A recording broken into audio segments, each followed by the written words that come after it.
Hello, mate to Thrive Nation. I've got Dr. Marc Hauser on the show. He's written an incredible book called Vulnerable Minds.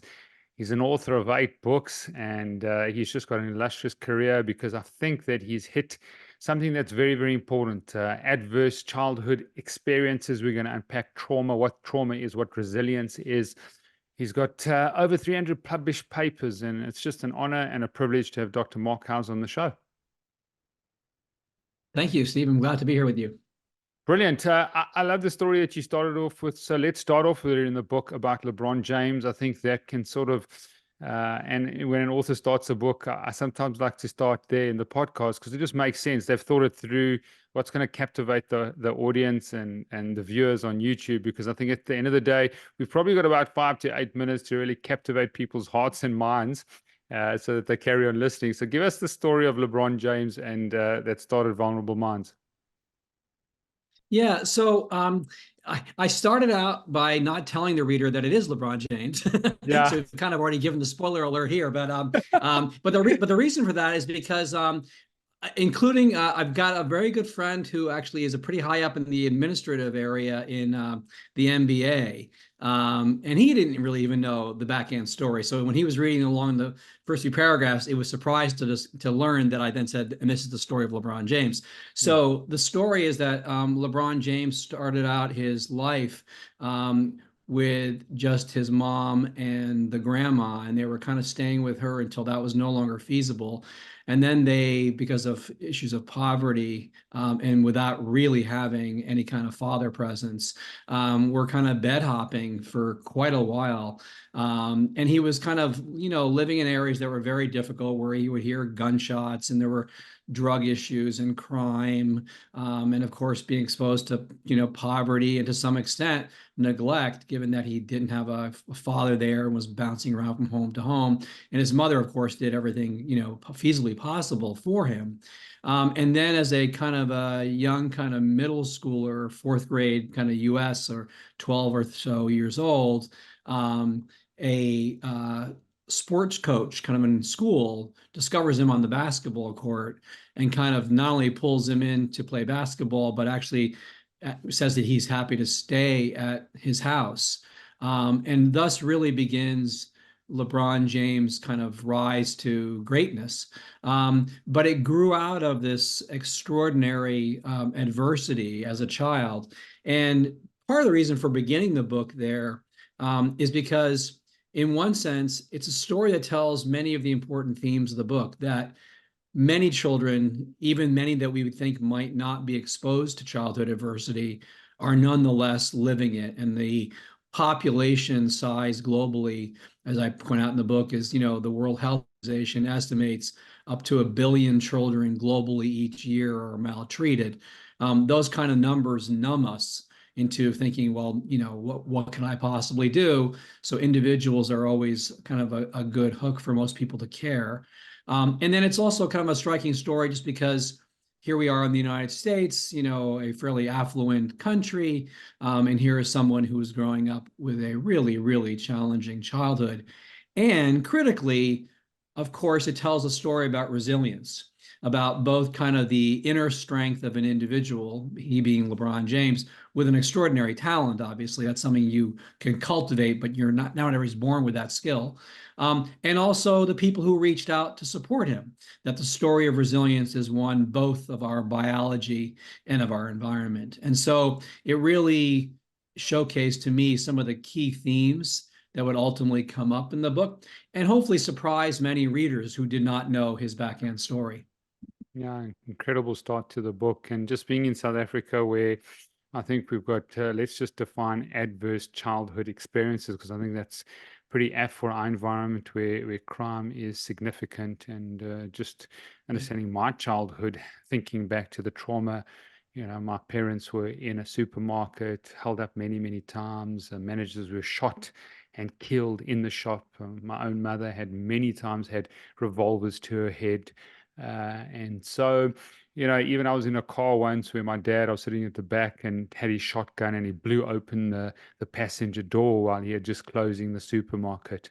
So I think of that, and I think a lot of South Africans and Africans might say they're going through adverse childhood experiences. Let's maybe define that and the different types of ACEs and trauma, and is that considered as trauma for people listening out there?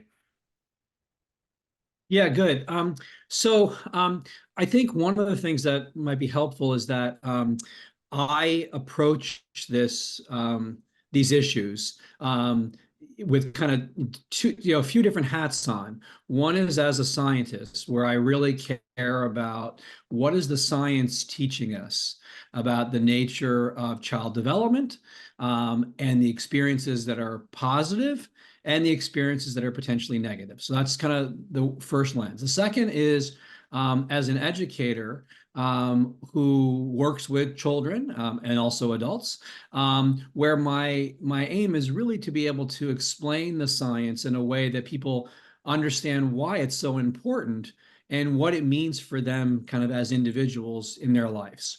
So the story in some ways of adverse childhood experiences, which as you gave, the acronym is ACEs, really begins in terms of any kind of awareness in a general public sense or a medical sense with a paper that was published in 1998. So this is actually, fairly recent. Here we are in, 2024. So it's a, quarter of a century.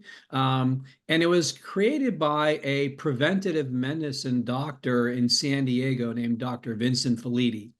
And Felitti, and the interesting way he came to this is actually important for the story, is that he was a doctor working with a population of morbidly obese individuals in Southern California. And these are people who, they may weigh 400, 500 pounds. These aren't people who are just kind of a little bit overweight. They're morbidly obese, definitionally, clinically. And of course, for Felitti, who had developed this technique to help bring their weight down dramatically within a year, would of course monitor his patients carefully and see how they were doing and see if they were able to keep the weight off and so forth.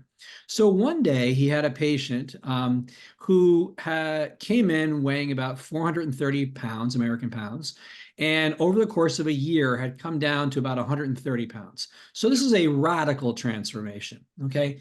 And as per protocol, he was monitoring her and talking to her, and over the course of a few months noticed that she was gaining back some weight. And so he asked her, Patty, or is her name, is there something going on in your life that would explain kind of the gain of the weight? And she says, well, you're going to think I'm really strange to say this, but I think I'm sleep eating. He said, what do you mean? Well, I live alone. I go to sleep, come back in the morning, and I wake up in the kitchen. There are pots and pans out. And it's clearly got to be me waking up in the middle of the night, cooking some food, eating it, and going back to bed. Because, well, it's possible. Anything else going on? She says, well, I'm having sexual relationships with an older man at my workplace. How do you feel about that?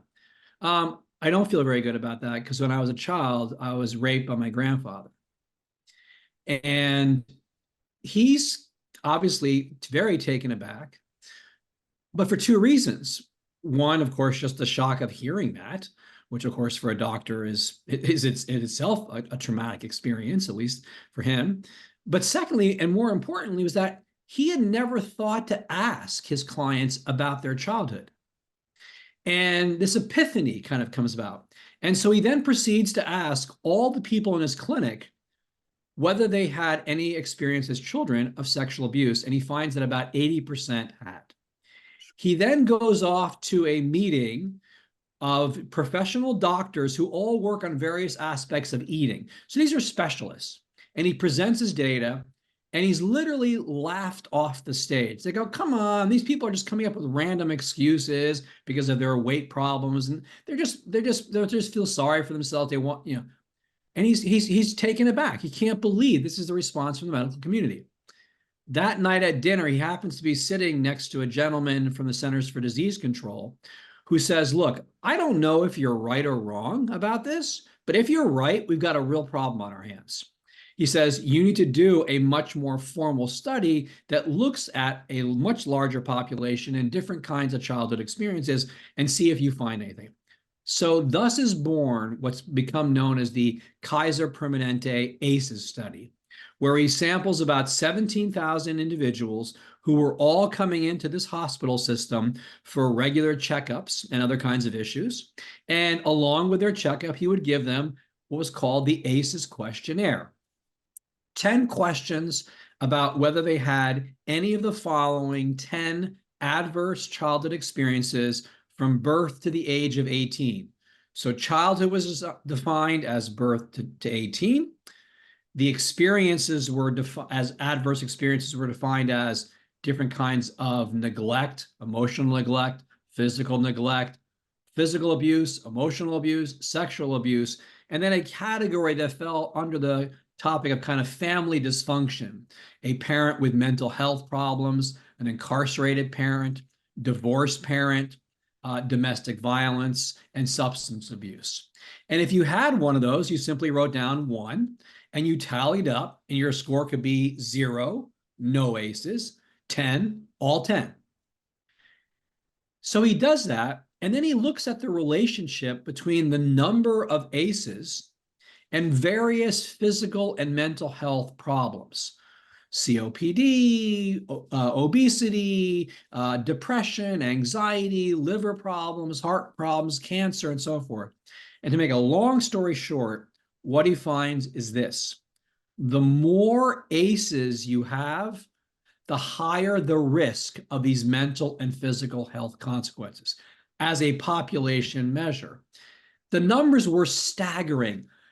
100 to 150 to 1,000% fold increase in probabilities of things like cancer, liver disease, substance abuse. Sure. These were numbers that literally had never been seen. Needless to say, he publishes this work, and the World Health Organization takes note. And thus begins this very rapid attempt to disseminate the survey across the United States. Maybe there's just something weird going on in Southern California. Maybe there's something that's US based. And after now several decades of doing the survey, we find the following. ACEs are not a particularity of Southern California, of middle-aged people, of white people, of colored people, of people who are religious or atheists, or people living in democratic countries, or any remote demographic information. ACEs are a common feature of humanity. And that is something that very few people are truly aware of, including doctors and nurses and teachers and social workers and policymakers. And yet it's fundamental for our own livelihood and the meaningfulness of our life that people are aware of this in different sectors of the professional workforce, as well as those working with children, because it's a common thing. It's not a rare event for kids. Okay, so that in some ways is a synthesis of, again, a lot of scientific work. And now, in some ways, where my book in some ways begins is saying, that's important, but what else is there? What about the resilience side? What about the response to the adversity? So you asked about trauma. One of the things that has been misinterpreted by many about the ACEs work is that the ACEs are about experience. They have nothing to do with the response to the experience. So in my book, Invulnerable Minds, I make a distinction of an acronym that I hope is useful, which is ACEs are the experience of childhood adversity. TRACEs are the traumatic response to those ACEs, and RACEs are the resilient responses to those ACEs. Sure. So we want to distinguish experience from response, and then within the response domain, we want to distinguish traumatic response, which is basically a scarring of the body and brain. With resilient is that bouncing back ability that some people, despite extraordinary adversity, seem to bounce back, seem not to be scarred by the adversity. Sure. Thank you. So would you say that that traumatic response is something that happens inside of you, not what happens to you? What happens to you is the experience.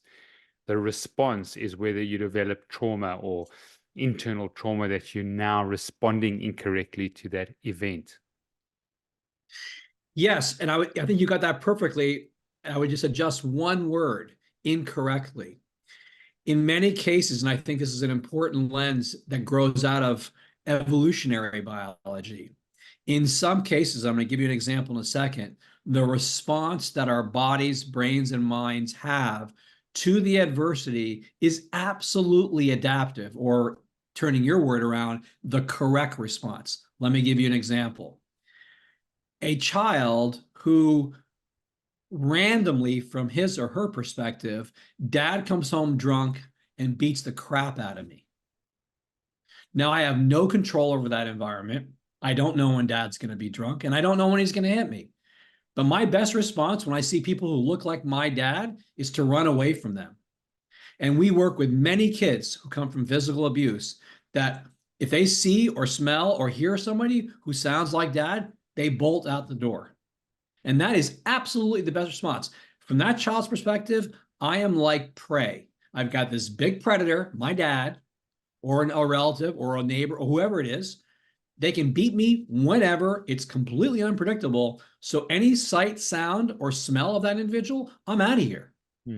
Now, that's an adaptive response. Of course, over the long haul, it's a completely unadaptive response because you will not flourish. And so what often happens in schools, let's say, if you have children who are living under those conditions, is we have to teach them to not generalize that experience. This has happened to me countless times in schools. I walk in and for some reason I remind them of their father, and the kid who doesn't even know me runs out of the room like, I've now learned, right, that that's a common response. And so my next move is I walk into class, I sit down, and I don't look at the child. So I'm now smaller than they are. I'm not as intimidating, right? So you have to help shape that response, because from the child's perspective, their brain is on high alert. The world seems unsafe, and generalizing is the best move. It's like this. If you're a gazelle on the savannah in Kruger Park, and you have a lion who attacks you, you don't go, oh, that's just that lion. Next guy, he may be okay. No, all lions suck, and I'm out of here, right? That's the child's way of thinking about the world, and that is exactly the right response. And so part of the education and the work that's done by teachers or social workers or therapists or doctors or anyone who's working to help that child is to teach them there are worlds that are safe, even if you are currently living one that may not be. Sure. So I've been a physician now for over 25 years, and that is not sort of one of the first questions that I ask in the first consultation. But maybe you can help me. Is that something that people will almost share in the first consultation, or does trust have to develop? You know, they come to see a functional medicine doctor now, or doctor of Chinese medicine. They've got this ailment, they've got this chronic lower back pain. How do we get that out? Because obviously, that's if there is a traces, then it's going to affect physical manifestation often, or emotional manifestation, or mental manifestation. Is that something that all doctors should be asking on the first consultation or through the process with their patients? So great question. And I think it opens up a few different things. One is, and I'll put a push pin on this one that we can come back to. The ACEs questionnaire was never designed as a screener for the individual, in the sense that, first of all, it's what's often called a retrospective survey. So I'm asking you, Steve, think back to when you were really little, up until the age of 18. Did you ever have any of these experiences? Now, depending on how old you are, right? You're younger than I am. My memory going back to when I was 5 is much more than your memory going back to 5. And for whatever reasons, your memory may be better. Maybe there's repeated experiences and so forth. And so our memories, we know, are constructive or reconstructive. And so there's not necessarily a fantastic match between that recollected memory. So that's the first thing, okay? The second is that as the originators of the study, Felitti and his colleague, Robert Anda, they never intended it as a screener. So you as a physician, if I give you a blood test looking for what blood type you are, that's unambiguous. I mean, you're A, you're B, you're AB, but it's not like a probabilistic thing. You either are or you aren't. the screener is not, again, an indicator of your response to those experiences. It just says, did you have any of these? Okay. The second thing, and we'll come back to that point in a minute, is should you do it on the get-go? I think one of the lessons that we can learn from what Felitti did is that if it's part of a general inventory of questions you ask, then I think absolutely, why not? I take your blood pressure, I take your weight, I take your history. Do you have parents who have cancer? Do you have parents who have heart disease? I mean, we ask all these questions as physicians. I mean, I know as a patient, I go in and fill all this stuff out all day long, right? Why not your experience as a child? Because we know, right, that on an average, there is a high probability at a population level that if you've had these experiences, you are more vulnerable in general to having these health risks. So why not? Now, the second piece of your question, which is also really important, is that the thing to kick off at the start? And I think what you were getting at is, well, what about the physician-patient kind of relationship, right? If I'm kind of digging into your personal experiences, is that going to make it harder for me to work with you? I think, again, it's part of changing the norms of medicine in the same way that I have no problem saying, do you have any kind of, substance abuse history? Do you have a cancer? I'm asking you a lot of questions about your family history. We know there are intergenerational traumatic experiences, right? A parent who was abused may well move that abuse into their own children because they're kind of modeling or they're doing what their parents did. And so those intergenerational effects are big. So I think the more medicine can be shaped by zooming into childhood experiences with adults, the better the medicine is going to be. Because one of the tales in the book is, it's not just do you have a trauma response, but the label I give it is, what is the traumatic signature? For doctors, the more we know the kinds of traumatic signatures that different types of adversity, depending on their timing, how long they last, and so forth, are, the more we can target specific interventions for the health consequences we're seeing. So getting those traumatic signatures is a key part of medical educational intervention. Brilliant, brilliant. I don't know if you know the LeBron James story well, that you can take us through the 5 T's, the timing, when the development happened with LeBron, the tenure, how much tribulation it caused. So I think that's a very, very good step-by-step process. And I think people can sort of relate to this because they know him well. Yes. Take us through those processes of LeBron's life. Yep. Okay, good. So I have this framework in the book, which I call the adverse T's, the letter T. It's because there are 5 different dimensions of adversity that are critical to potentially shaping the traumatic signature. So type, we've kind of talked about a little bit, and that's in some ways articulated through the Adverse Childhood Experience Survey. Although I want to put a flag here that original survey only looked at adversity that happens kind of within the family. And what the community of experts and scholars in this area have realized, of course, is that there are a lot of different kinds of adversity that happen outside the family. Discrimination and oppression, poverty, community violence, war, right? There's a whole disease. There's lots of things that are adverse for the child and their parents that are happening outside of the family. Okay, so the typology is much greater than those 10 that I originally gave you. That's part one. The second is timing. When in development does it occur? Okay, the reason why that one is in particular important, and let me give you 2 kind of results, is that we know the earlier in development adversity happens, the worse it is for outcomes. Okay, so that's point 1. The second point related to that is that child development is characterized by different windows of opportunity, what are often called either critical or sensitive periods. And if certain kinds of experiences don't happen within those windows, or adverse ones happen, it can greatly derail, if not eliminate, the development of whatever those skills or things that are developing happen, whether it's language, emotion, sensory systems, perceptual systems, motor systems, autonomic systems. So when things occur is critical.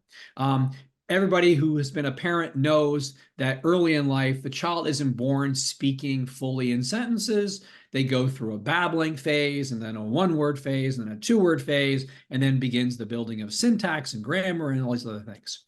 That system is part of our biology, but it requires certain kinds of linguistic experience during certain periods of development, or you get massive delays or sometimes no language development at all if it's that severe. Okay, so that's timing, second T.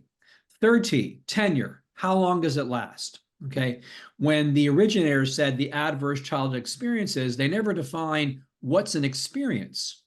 There are children all over the world living in abject poverty their entire childhood. So the tenure covers every piece of their developmental windows. There are others, maybe because of something like COVID, where a father and mother lose their jobs, and maybe they have no means of making ends meet, and they've got a period of a year or two where they're very, very, very poor, and then it ends, right? So tenure is important because it covers up these different windows, and it's how long that child is living with chronic stress often. So I tell a story in the book where a child was exposed to a very, very abusive father. LeBron James, you asked about his story. He starts out life, right, living pretty much in poverty with no home, right, with no father. He's racking up lots of aces. But then in his middle school years, things change. He gets a stable home life. He gets a stable father figure who's completely invested in him. His mother is always there. Their resources change. He's developing socially. He's being not neglected anymore. So that kind of terminates for him.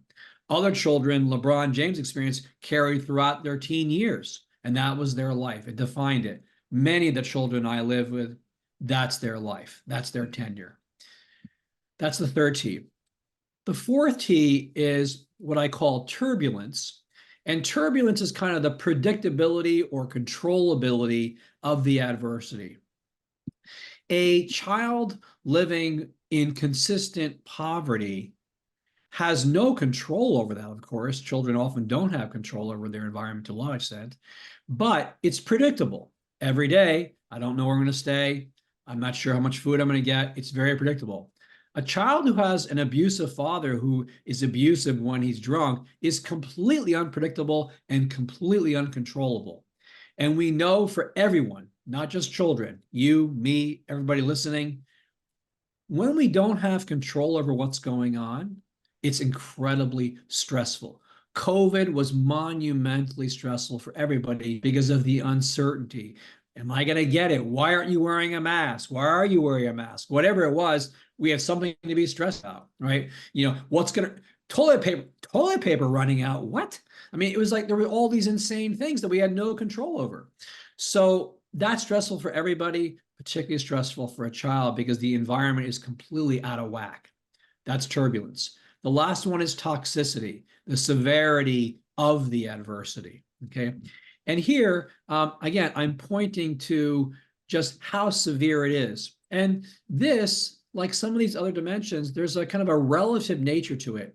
And this would be a good thing for the fact that I'm sure you have an international audience. When you think about something like physical abuse, having lived in Kenya and Uganda and other East African countries, there's a history up until fairly recently that in schools, you could cane a child if they were misbehaving. Take a stick and whack him. I lived in France when I was a 9-year-old, and at school, if we misbehaved, the teacher got a metal ruler and whacked our knuckles. Okay, so hitting someone in a school environment is not something that is gone. There are 19 states within the United States where that's completely legal still. So when you ask the question, were you physically abused, just like were you neglected, we have to also put a cultural lens around that, because a child who grows up in a school where if I misbehave, my father slaps my butt. If I misbehave in school, I get whacked by a stick. For them, that wouldn't even count probably as physical abuse because it's just part of the cultural norm. So whenever we're thinking about these experiences, we need to think about the lens of the culture and how that culture may have shaped the thinking of that child.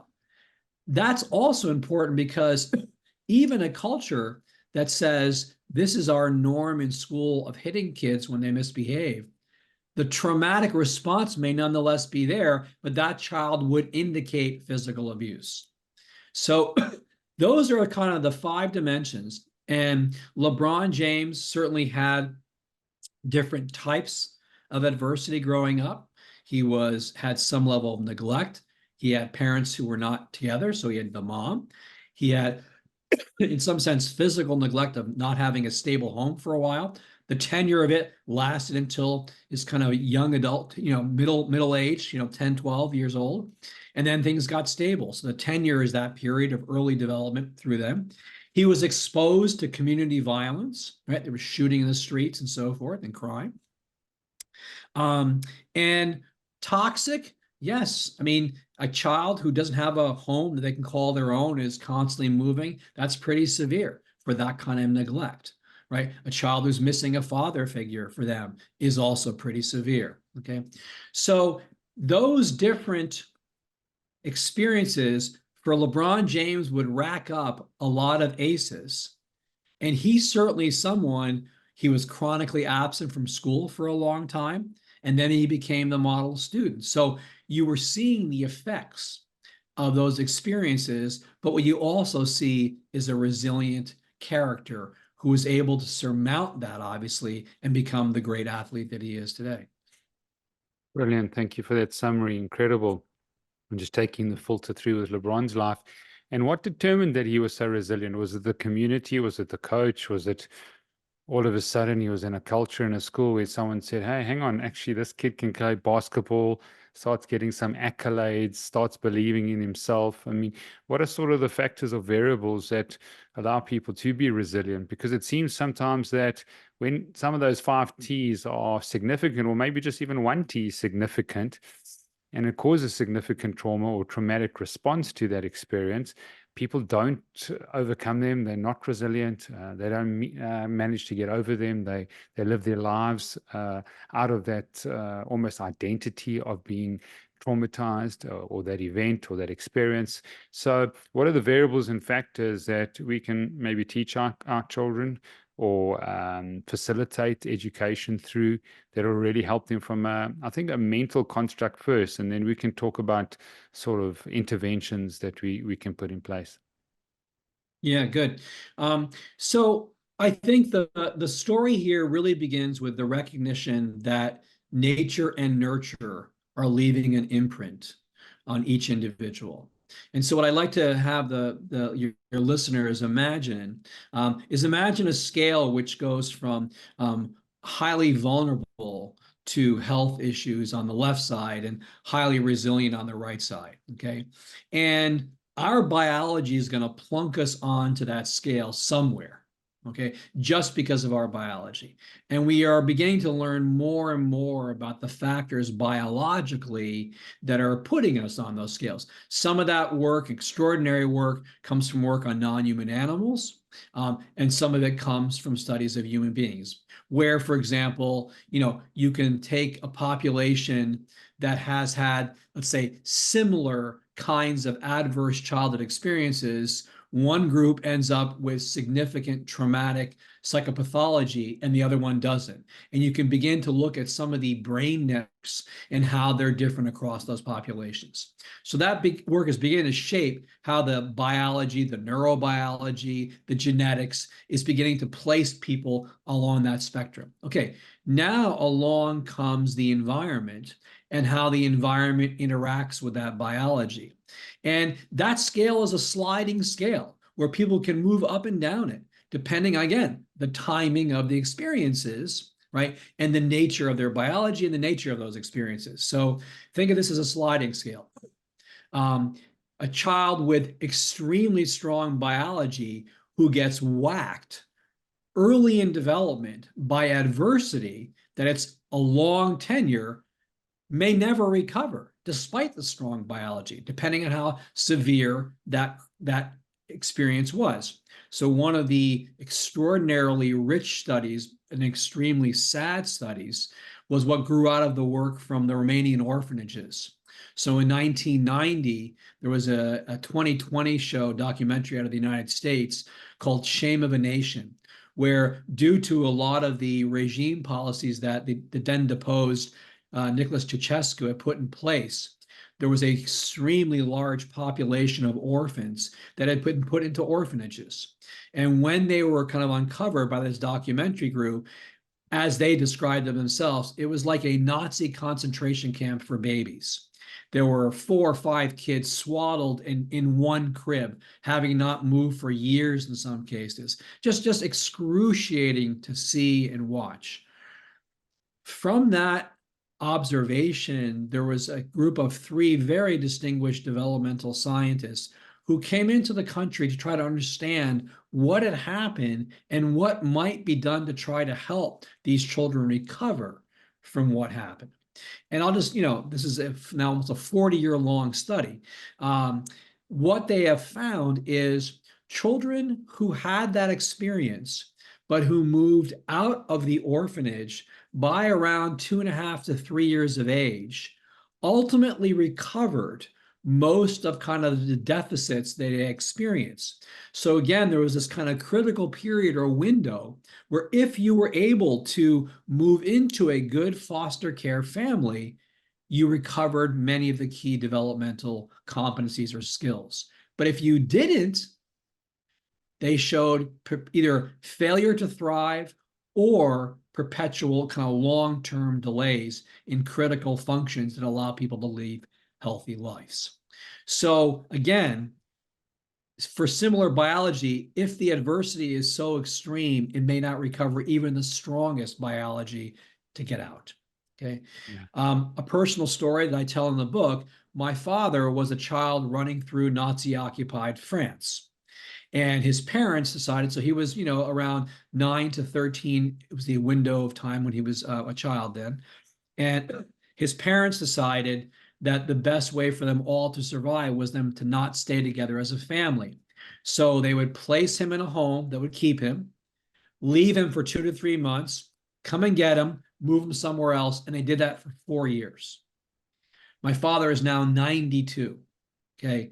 He is the definition of resilience, but it was both biology and parents who were, I don't know if you ever saw the movie or listened to us, Life is Beautiful, about the man who tries to keep his son protected in an imaginary world from what was going on in the Holocaust. His parents didn't do that, but they constantly were there to support him. So a combination of unbelievable biological strength and grit, and supportive parents and teachers who knew he was smart. He left France, got a graduate degree in physics at Harvard, and I mean, the definition of resilience.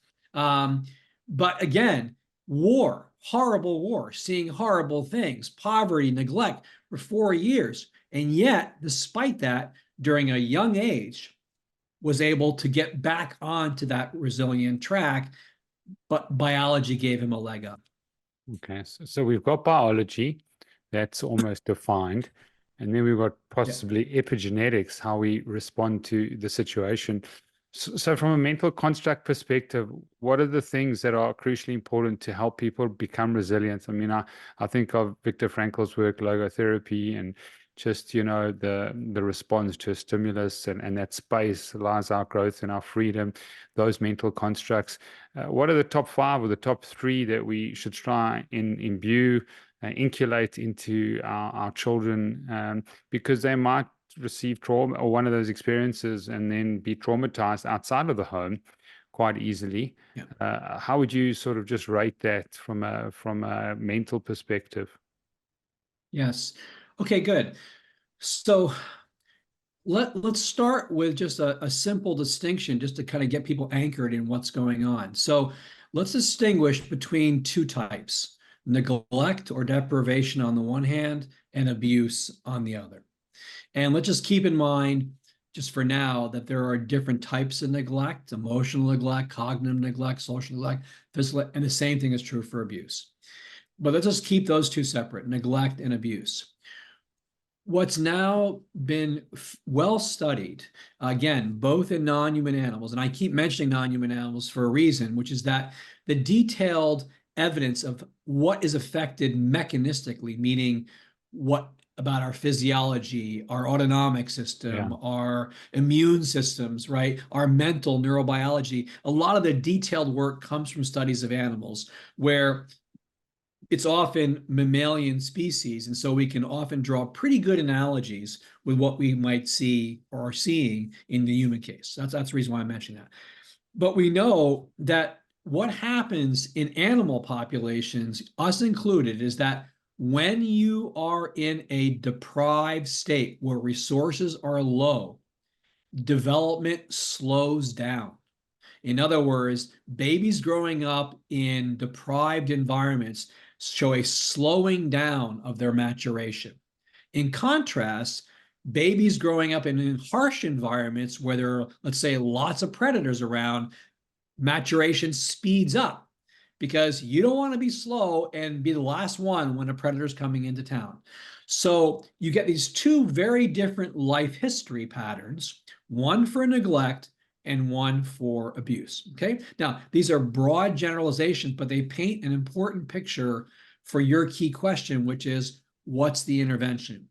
And one of the key ideas that I want people reading the book to come away with is that instead of talking about trauma, which is an umbrella term and often used very casually, like, I didn't get to go on my cruise, so I'm traumatized. That's not what we're talking about. We're talking about mental and physical health consequences, is to think about traumatic signatures. What neglect does primarily is it undermines the development of our frontal lobes, which are key for what is often called the executive system, which includes attention, short-term working memory, self-regulation, planning, task initiation, the key things that are at the underbelly of all learning and memory. Okay. Neglect undermines the maturation of that system. Okay. That's on one side.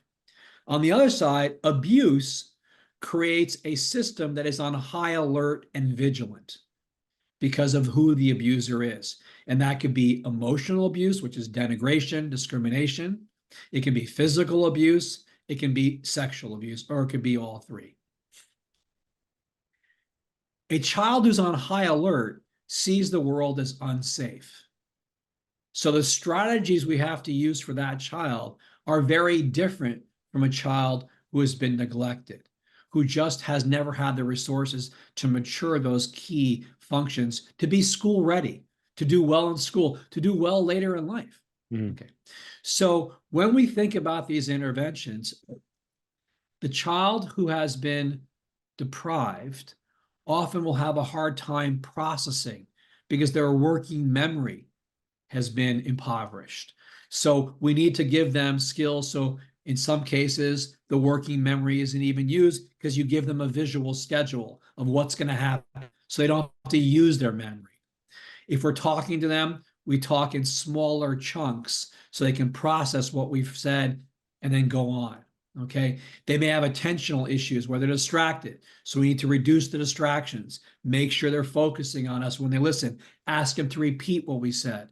So there are all sorts of strategies happening in school or in the home environment that can be used to facilitate and help mature that executive system. Okay. That's on the one side.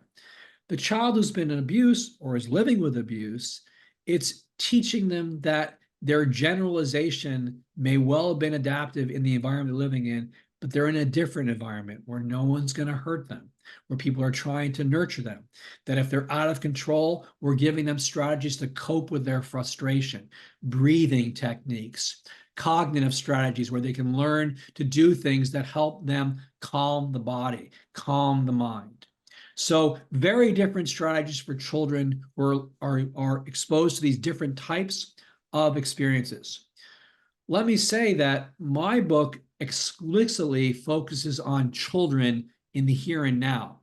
The vast majority of books that are on trauma focus on adults who may have experienced childhood trauma.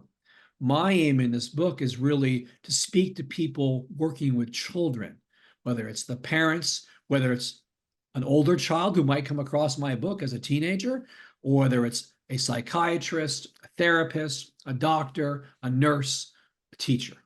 Because the children have the best chance, if we can grab them now, to change, because the brain is so much more plastic. So if we can work with children now and understand these signatures, we're much more likely to help them grow and lead meaningful lives. And for many of them, hopefully recapture some of childhood. Sure. Profound. I mean, just thinking signatures and thinking that, you think sometimes traumatic signatures are when someone physically or emotionally does something to you, but the neglect part is pretty profound. Not having certain things in your life, like a father or a loving father or someone who held you, which is so important for development and that. So really, really profound, Dr. Hauser. We don't have much time. We're coming to the end of the show, but let's talk about interventions. You mentioned neurofeedback, psychedelics. Maybe you've got some information on. I know there's a lot of techniques like tapping techniques and EFTs and EMDRs that we've discussed. Somatic experiencing, those type of things. What you've found beneficial, because what I'm hearing is you want to address while the mind's developing, while there's neurogenesis, where neuroplasticity is much, much easier. Let's intervene as soon as possible so that we can not overcome, but I think journey with these experiences and these responses to get the best possible result before someone's an adult, where it's a lot more difficult to have neuroplasticity happen in your life and to deal with those traumatic signatures.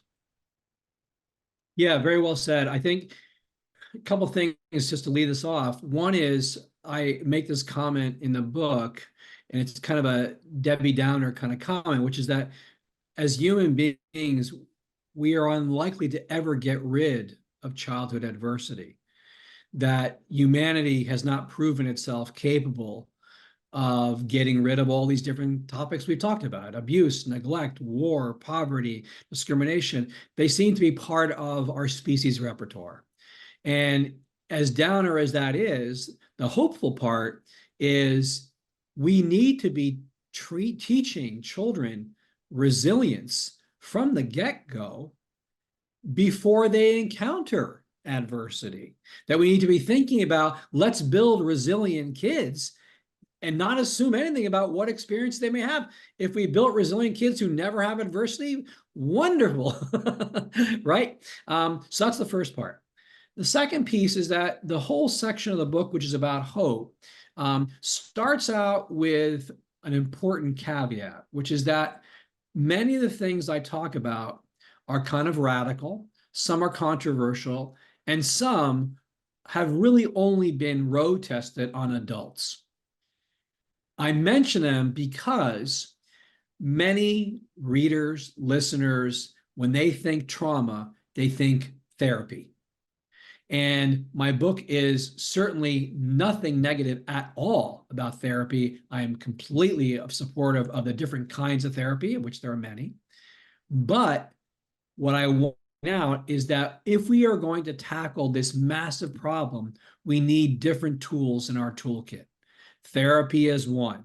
So you mentioned psychedelics. There's a revolution going on now, a rebirth over the last couple decades of the use of psychedelics. But it's not, let's go on an LSD trip. It's therapy-assisted psychedelics is where the real meat of the evidence lies. And the key idea there is where the evidence has been so powerful is taking people who are literally lifetime sufferers of, let's say, major depression or PTSD, what's often referred to as treatment resistant, meaning therapy hasn't worked, medication hasn't worked, medication plus therapy hasn't worked for 10, 12, 13 or more years. So these individuals go into these studies with therapy-assisted psychedelic use, psilocybin, magic mushrooms, or MDMA, ecstasy. And what they are finding is that you're getting massive, massive effects of therapy-assisted psychedelic treatment on these major mental health issues, PTSD and major depression. This is only adult so far. And of course, everybody can think of all the issues about doing this with kids. But at some point, we have to come to the realization that this may be one of many possible avenues to treating treatment-resistant children who have major depression or PTSD. Okay, so that's one side. The second side is that there are also many, many, many techniques and strategies which are not so radical and medically heavy and therapy heavy, but they're strategies that grow out of lots of different avenues that focuses on things like breathing techniques. So, for example, in many, many schools that I work in, it's important to teach children the signs of what their body is doing when they are frustrated and stressed. So, for example, I've created a little kind of cartoon image for young kids, which is called the body scan, body awareness checklist, where they go through periodically today and they go, are my legs fidgeting? Are my hands, my palms sweaty? Am I breathing heavily? Am my eyes darting all over the room? Can I not sit still? And they're just checking these things off to bring greater awareness to their bodies. Many people have, again, biologically strong, what's called interoception, awareness of what's happening within the body, but many people don't. And what traumatic experiences can do is undermine that awareness of what's happening in the body. So part of healing is bringing greater awareness. When your heart's doing this, you're getting worried or stressed or frustrated, depending on the child, what language we use. Here's something you can do. Think about going into a regular breathing cycle. So, not to go too far here because we know we're toward the end, but we know that certain kinds of biofeedback, which affects our vagus nerve, the longest nerve in our body, that controls kind of the heartbeat, that if you can engage in a regular breathing cycle, which is something like 5 seconds breathe in, 5 seconds breathe out, and do that for 2 to 3 minutes, you are basically calming that system. And it's been shown that that kind of biofeedback can actually increase vagal control and give greater calm to the system. So when kids can do that, again, not when they're stressed, but when they're calm, they can then recruit that system when they are stressed. Brilliant. And do you think about heart rate variability? Is that something that could be easily measured in the future to give some type of indication of where people are at? We had Dr. David Rabin on the show talk about the Apollo, which is the vibrational frequency. We had Dr. Patrick Porter, the neuroscientist, talk about brain tap, changing brain stats, from high beta into alpha, and trying to get people in those states.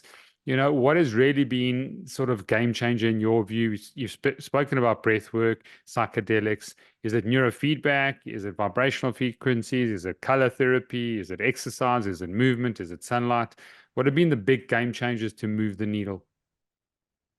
So I think one of the techniques I mentioned in the book, which I'm very excited about, is called transcranial magnetic stimulation.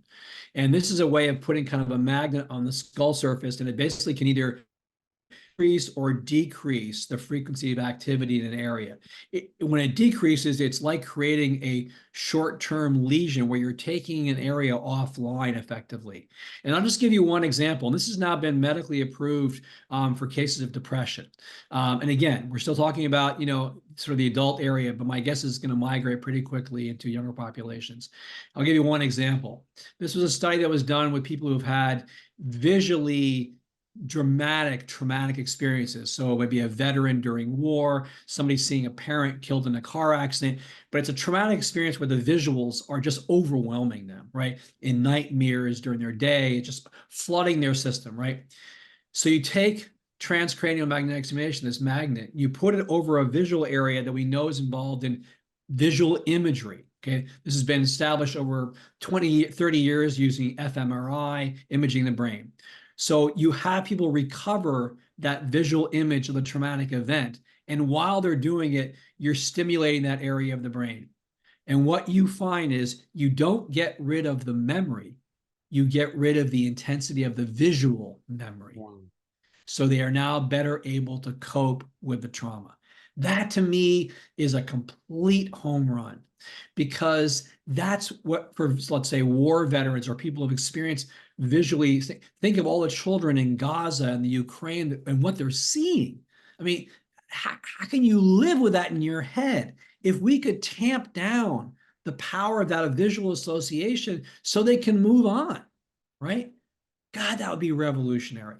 And so to me, I try to give these exciting prospects in the book, because I think there's great value for many that these may be solutions to living a good life. Brilliant. Well, thank you so much for your time, your calling. Just declare favor and blessing over you. We're going to launch the podcast around, I think, about the 12th of March. I think that's where we're going to release it. And just salute you and your work, and just what you're doing in Africa. Africa's in my soul. My parents came from a little island, Greek island called Cyprus, and established themselves here. And it was a difficult childhood in the 70s and 80s. I think I'm carrying a lot of events just from, the anti-apartheid sort of movement, how I was a young, 10, 11-year-old with a lot of violence going around, with a lot of crime. Sure. Just a lot of indoctrination as well with regards to what they used to call the Black Danger. So South Africa and this generation, I think we need a message of hope for the generation to come, because I think about all those people that were oppressed, that were ostracized in the 80s or the 70s and 80s, where it got significant. They're now in their 40s and 50s, and they often are carrying a lot of those traumatic signatures. And it's resulting in this country, unfortunately, the demise of the economy and just the geopolitical arena here, power problems, infrastructure breaking down, education not looking good. So maybe give us a message of hope for the sort of a generation that has been, one has traumatic signatures, for the ones of defining the terms. Yeah, I like that, this ending, in part because I think we recover through awareness. And I think there's a message that is backed up by a lot of the science that in children, for example, in Gaza, in individuals who experience war or discrimination and oppression, which is all a part of what's going on now, and certainly what you grew up with, part of recovery is acknowledgement that A, it was adverse, and B, that it was not rare. For many people who have suffered from trauma, they think they're unique. And bringing greater awareness that these are true, horrible experiences for a child, and that acknowledging that is part of the recovery as well. Brilliant. Thank you so much, Dr. Hauser. Wish you well. And I'm sure everybody's got to get the book, Vulnerable Minds, and we'll put the links in that. So thank you so much. Terrific. Thank you, Steve.